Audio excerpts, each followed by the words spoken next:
Welcome to Exploring A Course in Miracles. I'm Emily Perry with the Circle of Atonement, and I'm here with Circle founder Robert Perry. And today we are talking about from scarcity to abundance. We're recording this on Thanksgiving in the States, which is historically a day in which we give thanks for abundance. And so what we thought we'd do today is talk about what abundance means from a Course perspective. And Robert, before we get into the topic of abundance, let's begin with scarcity. Abundance and scarcity are often paired together, which is true in the Course as well. But the Course has a different view of scarcity than how it's traditionally defined. We often hear the phrase scarcity mentality. So let's start with how the term scarcity is traditionally defined. Well, I think we know this. And if you look it up, you can see any number of websites that will tell you the idea is that a scarcity mindset looks out at the world and it thinks there's not enough to go around. It's going to be very difficult for me to get the resources that I need. I'll be in competition with other people for a limited set of resources. And so I need to basically be really focused on carving out that bit that I need, making sure others don't outcompete me, and then kind of hoarding and hanging on to it. Right. So the Course doesn't use the phrase scarcity mentality, but it does talk about what it calls the scarcity principle. And so let's talk about what that is. How does the Course define scarcity, and how does that differ from the conventional view? This is a really important question because you hear the Course talk about the scarcity principle, and it's going to be very easy to conflate that with what we call in our culture the scarcity mindset or a scarcity mentality. But the two could not be more different. There's a great line in the preface to the FIP edition of A Course in Miracles, the section called What It Says, which was channeled from Jesus as a summary of the Course. And the line says, our sense of inadequacy, weakness, and incompletion comes from the strong investment in the scarcity principle that governs the whole world of illusion. And the idea is that the scarcity principle in the Course is a belief that we have a lack within us. There's a hole in us. Okay. And that hole is something we're constantly having to fill with all kinds of things from the outside world. So that once we feel that sense of scarcity, that sense of inner lack, then out of that comes needs. Okay. And then those needs are about getting things so that we fill that lack. And what that means is we function, as the Course says in one place, as a thing in need. And everyone functions as a thing in need. We're trying to fill that lack within. So in the conventional idea of a scarcity mindset, you assume you have a lack inside. You assume you're a thing in need. And then you look out at the world and you say, it's going to be really hard to get the stuff I need to fill my lack. In the Course's notion of the scarcity principle, you are assuming falsely, and we'll see the falsely part coming up, but you're assuming that you have a hole that needs filling. So normal scarcity addresses how much stuff is out there. In the Course, scarcity addresses, am I lacking inside? Right. And we're going to get to the ways in which we try and fill those so-called needs in just a minute. But when we were talking about this podcast this morning, you made a distinction that I thought was really interesting. You said that normal scarcity was the sense of, do I have enough? Whereas the course's definition is, am I enough?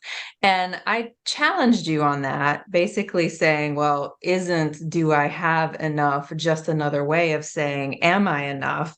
So, in other words, aren't we just talking about the same thing here? And the answer, of course, is we're not. They're vastly different things. Okay. And we'll talk about this later, if we didn't have that belief in the scarcity principle inside of us, the lack within us, we would feel complete. We wouldn't feel a need to fill it with things from the outside. And so the issue of, is there enough out there for me to fill my needs, wouldn't really be an issue. And so the scarcity principle in the course addresses something much more fundamental. It's not about, are there enough resources out there in the world for me to get my needs met? It's about, do I really have needs? Am I really lacking within? Is there a hole in me that needs filling? Now, we all take for granted that, yes, there is. And therefore, the issue of, filling that hole from the outside becomes paramount in our lives. It drives us. But the course is questioning that very root of the whole issue. The course's version of scarcity says, I am fundamentally lacking. And that's when the conventional view rushes in and says, but there's not enough stuff to fill it. And that's what we view as the conventional scarcity mentality. Right. So I thought that connection was really interesting. Yeah. So just to kind of add on a little bit, the the conventional scarcity mentality rests upon what the course calls the scarcity principle. And what we'll see is the conventional abundance mentality also rests on what the course calls the scarcity principle. They both rest on the assumption, I have this hole inside that needs to be filled from the outside. Right. And Jesus says something about that when he says, quote, all appetites are getting mechanisms. And here he's referring to both physical appetites and non-physical ones. All of them are this attempt to fill that hole in us that says, I'm not enough. And that hole in us that says, I'm not enough comes from the ego. So let's talk about that connection. Yeah, well, the ego in separating from God, it's the affirmation that we have separated from our wholeness. And so there's a line that that the course talks where the course talks about Freud, and it's not so much talking about the course ego, but Freud's ego. Um, but it says that Freud's ego was, quote, a a very weak and deprived concept which could function only as a thing in need. And the notion of being weak and deprived and therefore being able to function only as a thing in need, I think we can very much relate to. Right. Doesn't that just sound like all of our egos? All of our egos are a thing in need that feels deprived. And it's the ego that tells us that we're not enough. And so when we get the message that we're not enough, what we tend to do is go about trying to acquire things that will make us feel worthy. And the course lists a few ways that we do this. And it's a really compelling list in part because it's so familiar to us. And so what we're going to do now is to just go down and list some of the things the course says that will turn our lives into a long attempt to fill the lack inside of us, starting with the way in which we seek to acquire material things. So the course has some specific things to say about that. Yeah, so the quotes we're going to, or the categories we're going to be talking about, are based on places where the word scarcity is mentioned. And so the quote that we'll refer to is either contains the word or it's like right before or after a passage that contains it. So material things. A passage in the text, chapter 13, says, in your world, you do need things, and it's talking about material things, because it is a world of scarcity in which you find yourself because you are lacking. So we only come here because of a prior belief that we're lacking, and therefore some kind of hope that we'll find in this world that which fills that lack. In fact, there's a passage that's not in the CE. It's one of those, quick remarks that Jesus made to Helen and Bill. So it's just in Helen's notes. But basically, Bill was wondering why we would reincarnate. And the answer was we come here out of a sense of emptiness to try to fill the emptiness in us. That's not the only answer the Course gives, but that's one answer. Makes a lot of sense. And it goes back to that idea that I love from the psychotherapy supplement that says only patients come here. So we are here experiencing ourselves in these bodies because we have that existential sense of lack. Right.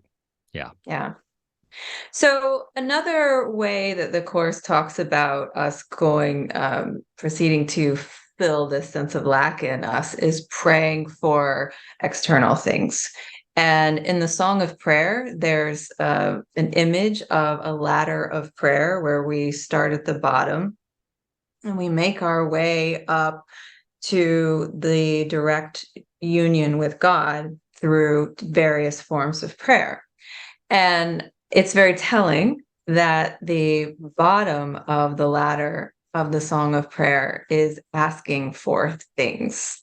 And so let's talk about that. Yeah, this is another passage that mentions the word scarcity. So it says, in its asking form, it, meaning prayer, need not and often does not make appeal to God or even involve belief in Him. At these levels, prayer is merely wanting out of a sense of scarcity and lack. So you have this sense of I'm lacking inside, there's a hole in me, and out of that comes the desire for things from the world to fill the hole. And that desire itself is prayer. In addition to which, of course, we often make explicit prayers to God, like, God, give me that thing, give me that person.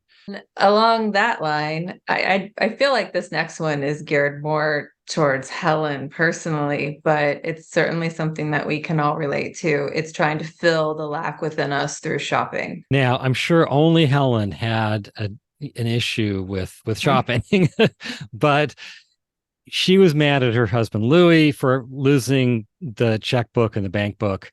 And Jesus said, you have thrown away more money than he ever had. And by throwing away money, he's referring to her shopping. So then she feels bad.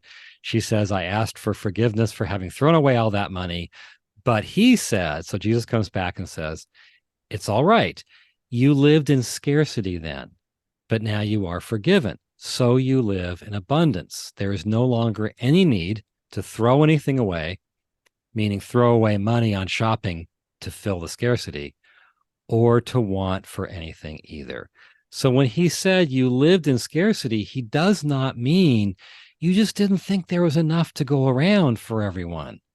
He means you believed you had a hole inside of you, and that shopping would fill the hole.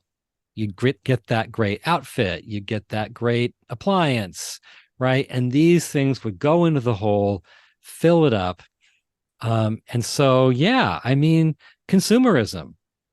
I mean, some of us, you and I don't like shopping. Some people can't stop shopping.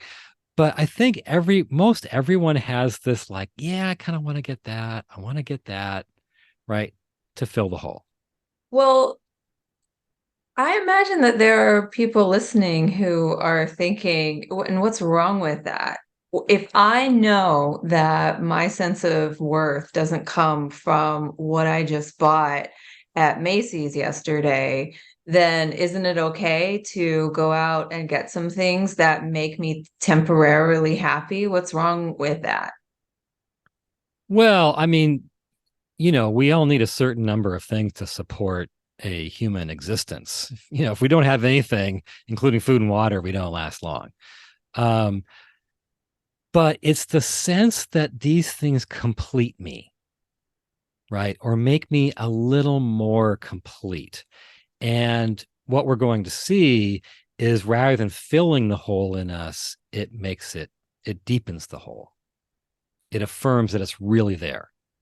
Well, when it comes to the idea of what completes us, this next one's a biggie because he also talks about special relationships, using special relationships to fill that sense of lack within us. So, what does he say about that? Yeah, that's obviously huge, right? I mean, having that dream special relationship partner is practically the biggest prize. I think it is the biggest prize on earth in our usual reckoning.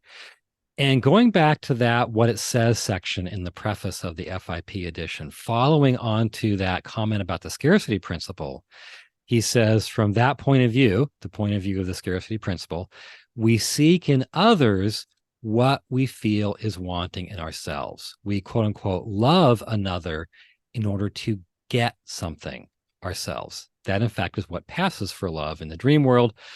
There can be no greater mistake than that, for love is incapable of asking for anything. So notice that, this notion of I have a hole inside, I have to fill it by getting stuff from the world. What we get takes many forms, right? It can take the form of stuff we buy from stores. It can take the form of money. It can take the form of people. Then how do you square that with what he says about the holy relationship and how you can't achieve the ultimate goals of the course unless you go together with someone else? And so how do you thread that needle? It's a bit of a delicate issue. What he says is that in a holy relationship, and this is in the first section of chapter 22 in the text, in a holy relationship, you have two people who have a sense of their own wholeness. And then out of that wholeness, they join with each other, and that increases the sense of wholeness. Mm, So there's two different modes. One mode is I'm lacking, I'm lacking, I'm lacking. I'm going to fill it with that special person. And then you end up taking from that person. That's different than I'm whole and I'm going to join with somebody else, as the Course says, whole as himself. yeah, that's a really good answer because whenever I think about the special relationship, I always think about that idea that you're robbing from them to get something that you want for yourself, something that's going to make you feel more special. And the Course even says that's not love, that's theft.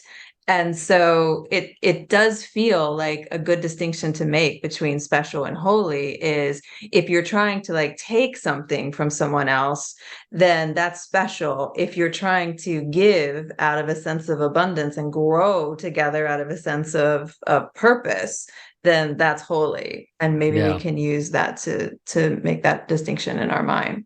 Yeah, just quickly, my sister, when I was really young, she had this comedy album that it was an L, it was vinyl. She just played it and played it and played it.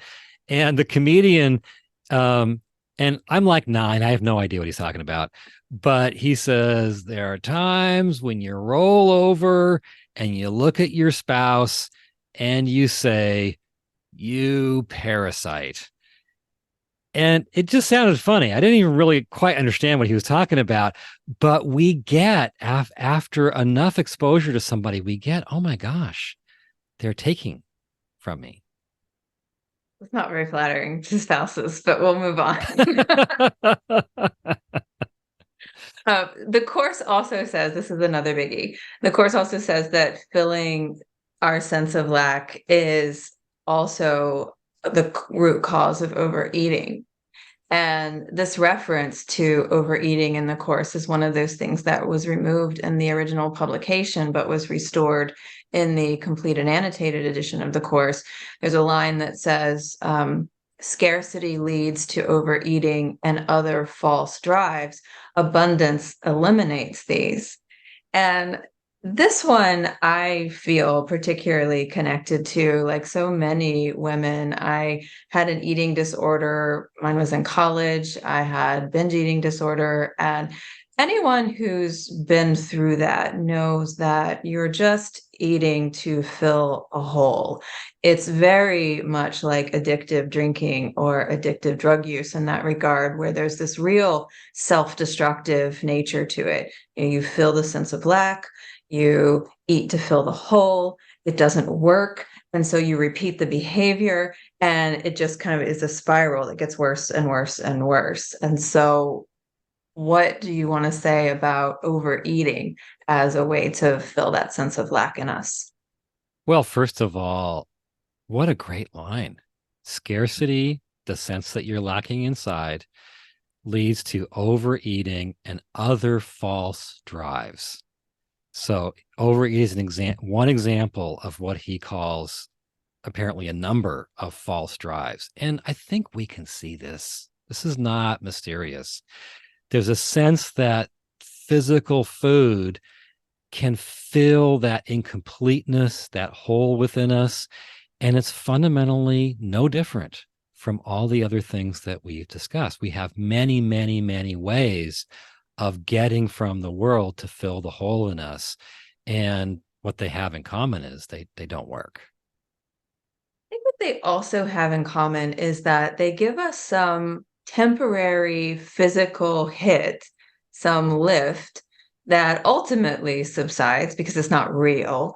But we like that temporary hit, and so we keep coming back to the behavior, looking for the hit, and not realizing oftentimes until it's too late, particularly when you're talking about addictive behavior, that that those hits are false. They're not true sustenance. Yeah, you don't feel whole at the end of it.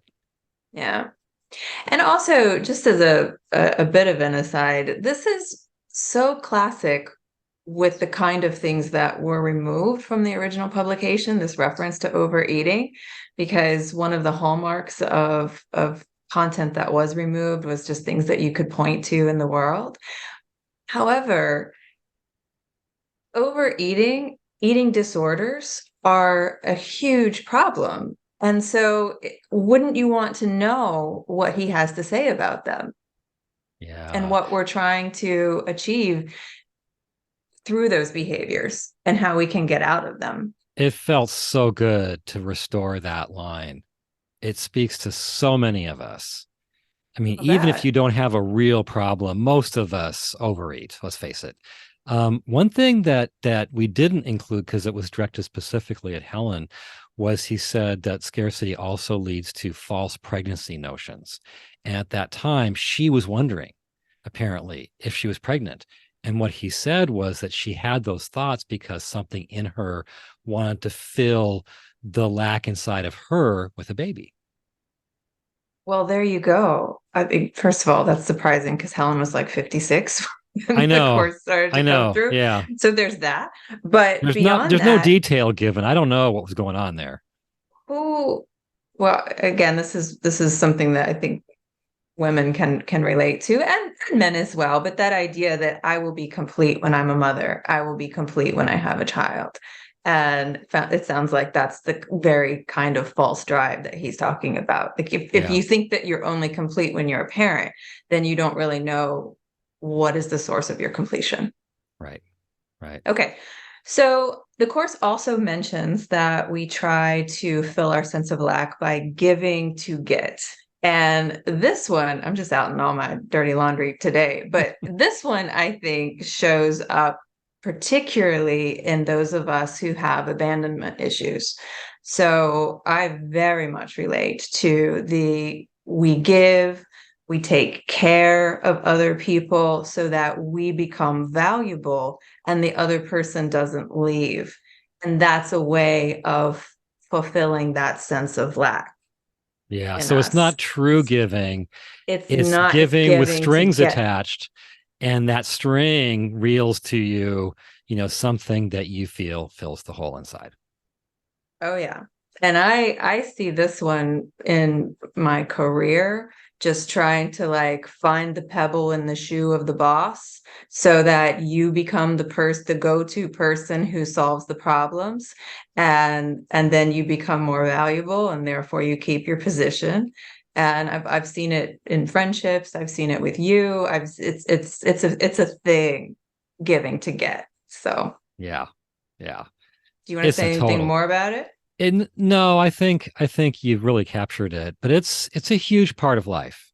The course is all about giving, but it wants our giving to be genuine. And I think we all know that giving with those strings attached, giving that's kind of like you're casting a hook into the water, is not real giving. Yeah, I had a therapist once who said that I was a caretaker, and she made a distinction between caregiver and caretaker. And caregiver was someone who just gives for the sake of giving, and caretaker was the person who gives so that they could take. And I was like, ouch. And that feels true. All right, Yeah, so I mean, and moving it, on. yeah, okay, Go let's ahead. move on. I was just Well, gonna go ahead. say, I What were you gonna mean, say? it's not as simple as that with you and with most of us. Yeah, we give with strings attached, and it doesn't mean there isn't a lot of genuine giving going on at the same time. I appreciate Terrible. it. All right. Finally, the course mentions that we try and fulfill our sense of lack by comparing ourselves to others. That if we can make ourselves better then we'll feel more satisfied, and that will also fill us up. So, what Yeah, and about that? here's one of those passages where the word scarcity is mentioned. This is in chapter 4 of the text, and it says, the ego always evaluates itself in relation to other egos and is therefore continually preoccupied with the scarcity principle which gave rise to it. So you see, I mean, it's exactly what you just said. We're thinking, hey, if I can, compare myself to them and I come out looking better, my ego kind of inflates and that fills the hole as well. In fact, that's And practically, the biggest hole filler of all. is it? Being better than, yeah. And that's so much of what we're looking for in the special relationship. I mean, thinking I heard someone talk about recently about U.S. senators and the idea of like just retiring, and leading a more like relaxed life. And somebody said, yeah, might as well just go off onto the golf course and shoot yourself, because giving up the power was almost unimaginable. And of course, that power comes along with the sense of I am more than other, mere men and women. You feel more important. You feel more special. I get that in terms of we want to make ourselves feel more special by comparing ourselves to those who maybe don't have as much. And you get, again, one of those temporary lifts from that isn't based in anything real, but for a moment, it's a quick hit. But I also see this one in reverse. I think that so much of what we're doing on social media is following people who have better lives than we have and comparing our lives to theirs, and then all it's doing is not giving us the quick hit of feeling better about ourselves, but giving us the low feeling of feeling worse about ourselves because our lives are so much less by comparison. Yeah, but we're So do you seeking want to the say anything? better. We're seeking the Mhm. better. Come on. I mean, we're thinking they can show me how to be like them, right? We're thinking maybe if I can form a connection with them or identify with them, that elevates me too. And then if what we end up with is, well, I've compared myself and I don't measure up and now I'm depressed, that's that's just our quest has been thwarted. What the quest is to be better than. Yeah. So, sometimes you go out, on the hunt with your spear and you don't come back with game, and maybe the potential game, gores you in the process. Doesn't mean that what you wanted wasn't the food. What we want with the influencers is we want that sense of comparing favorably to other people. That's why we're there, even if we don't maybe get what we want. I understand that. That's a really good point. In the end, we're not seeking to feel worse about ourselves. We're seeking to fill that lack by feeling better. Yeah. And that's why we have so much of what the course calls driven behavior. And I think if you look at this list, all the things that we're doing, we're seeking for material things, we're praying for material things, we're shopping, we are trying to find those special relationships, we're overeating, we're giving to get, we're comparing ourselves to others. I mean, other people, this just sounds like normal normal life to us. This is like any day that ends in Y. But it's But illuminating. it is. Yeah, it's illuminating because you see how much of that we all do and how normalized it is in the culture. And the course calls these things driven behavior, as I mentioned. And when we think of what's rewarded in society, being driven is rewarded. We say, oh, that person is so driven, and that's a compliment. We think of that as a good thing, but the course isn't so positive on it. Yeah, but when people are really driven in the sense of there's like a desperation that fuels constant, energy and constant frantic seeking. Yeah, I guess we can reward that. You're right, because that can lift you, put you on top. Um, but I think we can understand how what we're talking about leads to driven behavior. And if you're driven by there's this hole in me and I'm desperate to fill it, that is the opposite of peace, right? That desperation to fill the hole. There's a line in chapter 1 in the text that says, those who perceive and acknowledge that they have everything have no need for driven behavior of any kind. Later, he talks about psychic juggling. And without going into detail, it says this leaves the juggler with a feeling of emptiness, which in fact is perfectly justified because he is acting from scarcity.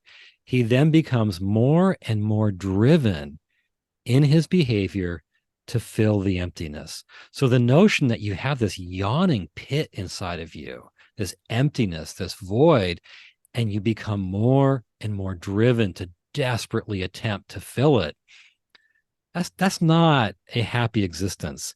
Even if you manage to get that to lift you to the top of your field, it's still not a happy existence.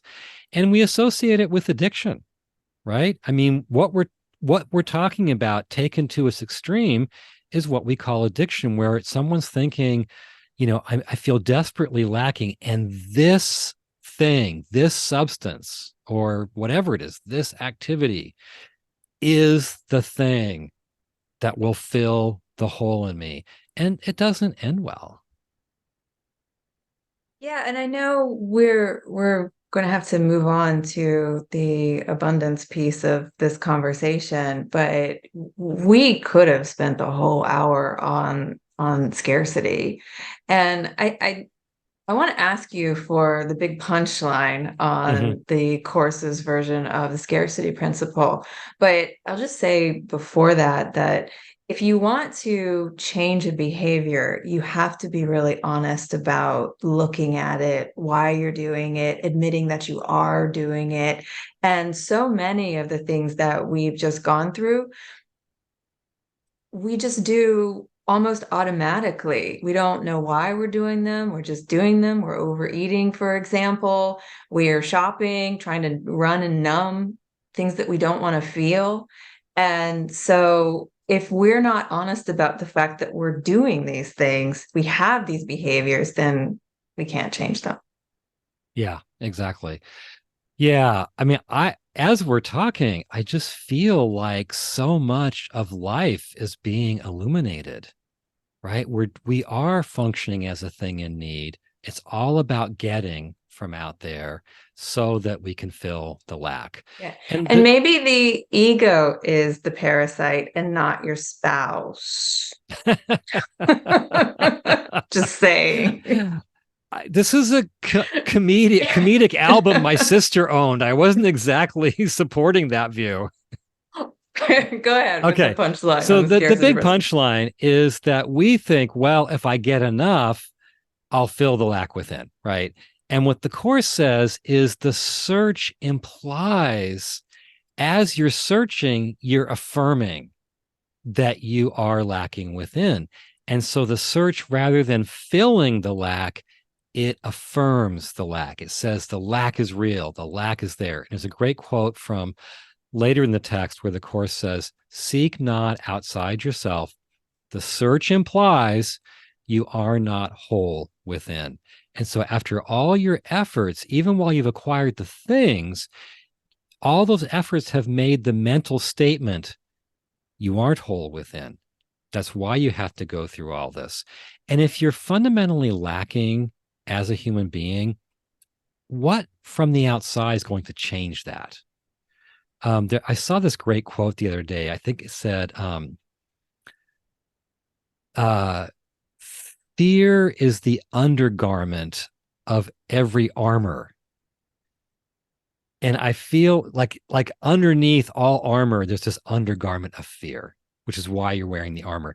I feel like something is similar here, where the undergarment of all you're acquiring and achievement and all you're getting is the sense of lack, the sense of scarcity. Mm. Well, again, so there's so much more that we could say about that, but let's move into abundance. When we think about this idea, the conventional view of abundance is that the universe is abundant, so you can manifest your heart's desire and live a life beyond your wildest dreams. But the Course means something very different by abundance. So let's talk about, again, that contrast between the traditional view of abundance and the Course's view. Yeah. So usually, without saying it, we all just assume and agree on the fact that we are lacking within. Okay. So then the only question is there enough stuff out there to fill the lack? The scarcity mindset, so called, is no, not enough stuff. It's going to be hard. The abundance mindset says there's enough for everyone, there's enough to go around. We can relax about getting the stuff we need. But both the scarcity mindset and the abundance mindset assumes what the Course calls the scarcity principle or the scarcity fallacy. Because it's So still stuff. it's still You're stuff that's still supposed to trying to fill complete the hole you. with stuff. Yeah. Yeah. So what the Course says is our original state was, quote, a state of complete need lack. So we had a complete lack of needs. And it's hard just to wrap our minds around that. Imagine living in a state where you have a complete lack of needs. You have absolutely no needs. And this is referred to where Jesus says the Garden of Eden was not originally an actual garden at all. It was merely a mental state of complete need lack. And so the notion is that if we are in touch with our true being, we're already full. We're absolutely complete. Um, he says, until the separation, nothing was lacking. This meant that you had no needs at all. And elsewhere, he calls this a lack of lack. And those are all different ways of describing something that for us in this world, I mean, we're just like these need machines, right? It's very, very hard to wrap our minds around. But the notion is that if we had not separated, if we were in touch with who we really are, we would feel like endlessly complete, endlessly full. We wouldn't understand what a need was. We couldn't comprehend what lack was. And so the need to get something from the outside to fill us would make no sense. And that's why he calls this the scarcity fallacy, because it's not correct. You and I go through these little phases where we fall in love with course concepts and then we have a little romance with them and then move on to the next one that we fall in love with.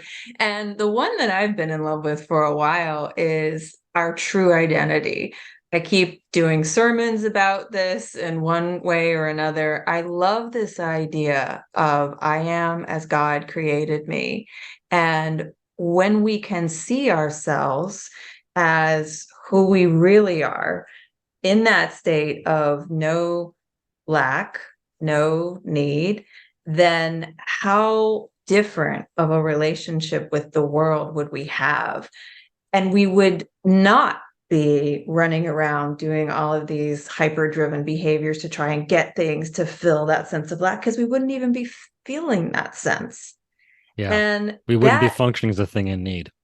that is a beautiful idea. I mean, just think about like the way in which you would go through the world with your head held high, knowing the truth about who you are. And it's not an arrogant stance, because if you can see that truth in yourself, then from a course perspective, you should be able to see it in everyone else too, because that's what we're learning here.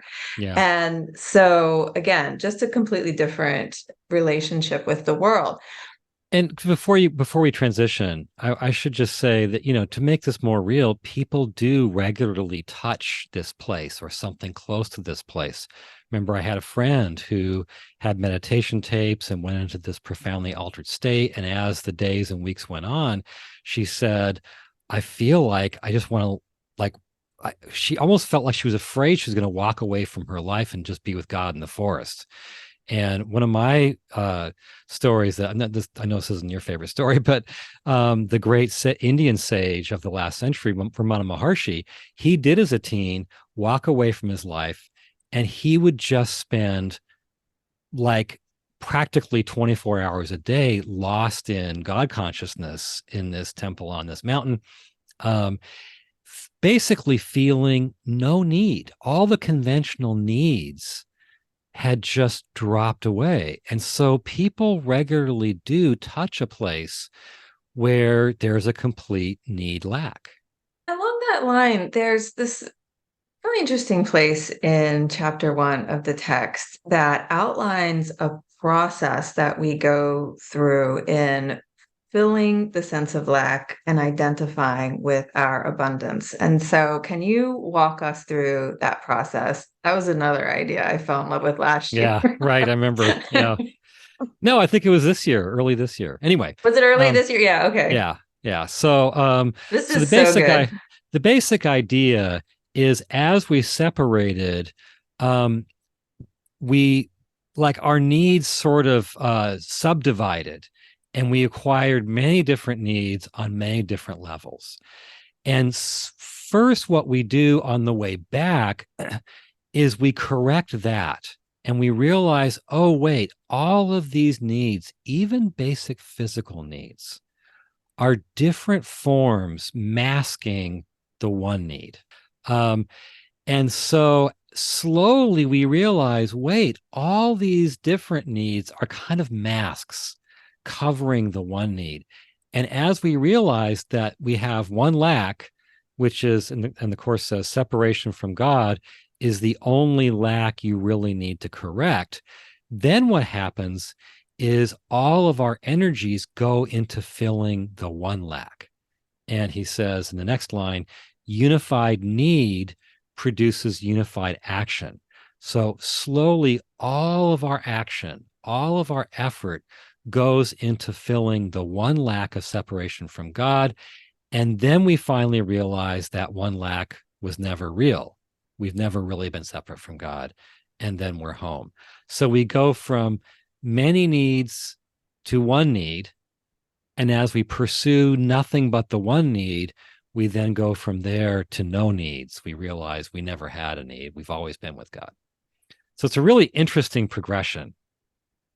I love it. And it reminds me of what the Course says about one generalization, where it says, if you can accept the one generalization now, there will be no need to learn from many smaller lessons. Now, I know the one generalization is not in reference to abundance or scarcity, but this same idea seems to apply. Like, if you can just learn that your one need is to fill the fill yourself with who you really are as God created you, then you wouldn't have to learn all these little lessons by all these seeming sense of lack.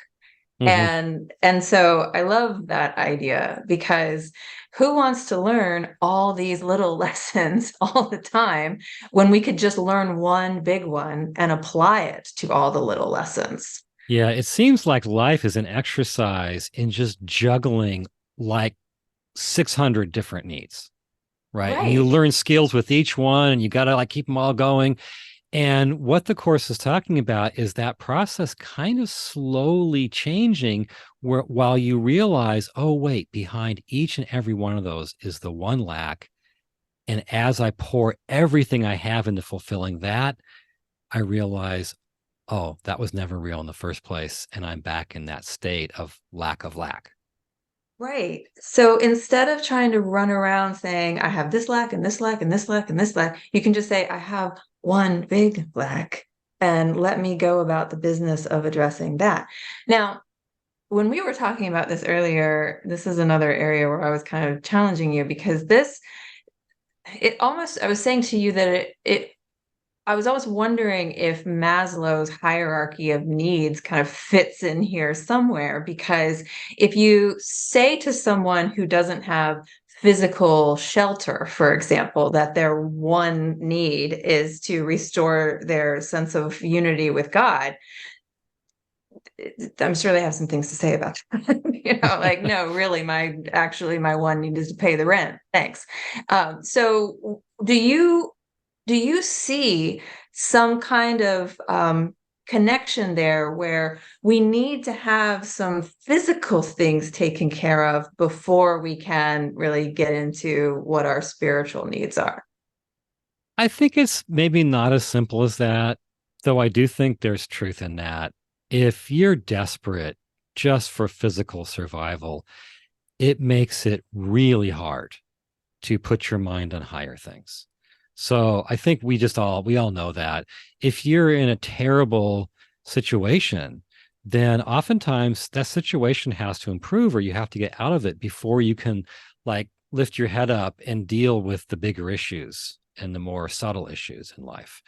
At the same time, I think about Jesus 2000 years ago. He was talking largely to peasants and he was telling them things about radical trust in God and about God supplying your needs and about, discovering the kingdom and acting like you found the treasure, the pearl of great price and you sell everything, or you find the treasure in the field and you sell everything to get it. So, from his standpoint, even somebody in a physically desperate situation has the possibility of saying, hey, this one thing is everything and it will take care of my sense of internal need and it can even take care of my external needs. So it's possible. I just think that it's harder, right? It's harder Yeah. when life is desperate. Right. And I want to be honest about that. It is harder when life is desperate. And at the same time, this is where faith comes in. I love your point that when Jesus was delivering this message about living a carefree life, because your needs are taken care of by God, your ultimate needs are taken care of by God, he was speaking to people who were completely impoverished, right? Right. So he's speaking to the very audience that I was just saying, don't you have to have a roof over your head before you understand what he's talking about here? But at the same And time, also he was talking about food and clothing, not just ultimate needs in a more intangible sense. right. And I guess also a point I want to make here is that when you have that sense of knowing who you really are, there's a super attractive energy that comes with that. It's the driven behaviors that's the unattractive energy. It's what causes you to just kind of be controlling and contracted and all of that. And that's a very unattractive energy. And so when you can be in this place of knowing your one need, knowing that you're taken care of, wouldn't that be helpful in calling to you the kinds of physical circumstances that are needed in order to fully have time to appreciate the spiritual dimensions as well? This is also a really good point to make, because just as I was saying that when you're in that space of lack, you contract, your energy just shrinks. The Course says that when we get to know our abundance, we have one need, which is to give it. And there's this beautiful line in chapter 15 that says, with love in you, you have no need except to extend it. And again, that's a really interesting contrast, because we think of scarcity as taking. Look at the toilet paper shortage during the pandemic. I mean, all you had to say is like, we're running low on toilet paper, and everybody was like assaulting the aisles to get it. And that's what we do when we think there's a shortage. We just want to grab. And when we come from our sense of abundance, when we know our sense of abundance, we want to give. That's practically the punchline. I mean, when we're in the scarcity mode, our life is about getting. And if we can realize that scarcity is a fallacy, that we're actually abundant, our life becomes about giving. And there's some really choice quotes about this. You already read one. Another one says, from your grandeur, you can only bless, because your grandeur is your abundance. Another one says, within himself, he has no needs, for light needs nothing but to shine in peace, and from itself to let the rays extend in quiet to infinity. So notice he keeps talking about how you don't have any needs in the conventional sense, but the only need there is to shine, to bless, to extend, to give from your abundance. Beautiful picture. Mm-hmm. We talked so much in the Becoming a Course-Based Healer course about, if you want to heal, and I mean this in both the specific sense that the Course talks about healers, and just in the general sense of, like, if you want to be a healing presence in the world, the Course says you only get to keep what you have. And so if you don't have that healing in you to give, you can't give it. If you don't have this sense of abundance in you, you can't give it. And so the way, as with healing, as with all of these things, the way you know you have it is by giving it. Yeah. And the way you know you don't have it is because it's not there to give. And so I love this idea. This can be the basis for a new relationship with the world. We go out in our day and we give from our sense of abundance versus trying to get from our sense of scarcity. Yeah, it's a completely different mode. It's a completely different relationship with the world, a different way of living. And the course has, I know we're running short on time here, but the course has some really interesting things to say about how we deal with those who are in the other mode still.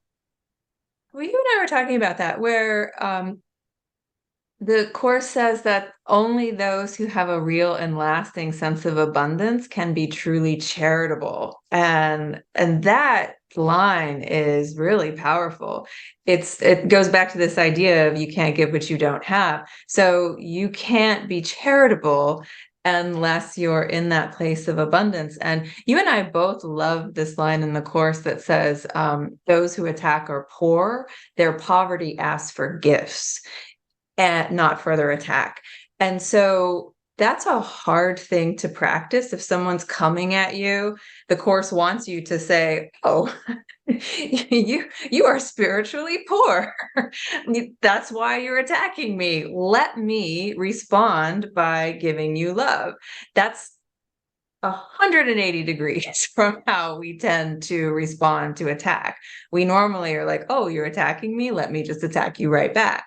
But if you are in that place of abundance, then you can be charitable and have that view of, oh, you're attacking me, gosh, you must be in a really tough place, so let me respond by loving you, because you're clearly hurting, or you wouldn't be attacking. And that's what Jesus did from the cross. Father, forgive them, for they know not what they do. He's able to demonstrate this, but it's a little harder for the rest of us. Yeah, and I think we should really see what a great what the course is doing here is showing an encounter between those who are feeling lacking inside, believing in scarcity, and therefore in a getting mode, and those who are identified with their abundance and therefore in a giving mode. So the person in the getting mode is going to attack you, right? One way or another. They're going to want something from you, and maybe they're going to angrily want something from you. So they're thinking, I'm lacking inside, I've got to get from you. Okay. And then what you can do is say, well, I'm identified with my abundance, and out of my abundance, I can give. And so I can, the very thing that you're feeling that lack inside, I can supply that. I can help fill the hole with love, basically. And that is a really different way to meet attack. And do we think that way when we encounter attack? I have to admit that's not part of my sort of dealing with attack toolkit. Thinking, oh, they're coming from scarcity. I can identify with my abundance and help fill the lack they're feeling. Well, that's a connection that I haven't made before either. I've always viewed that quote of those who attack or pour their poverty ask for gifts as they're attacking because they're just angry. But I like what you just said about they're attacking because they want to get something.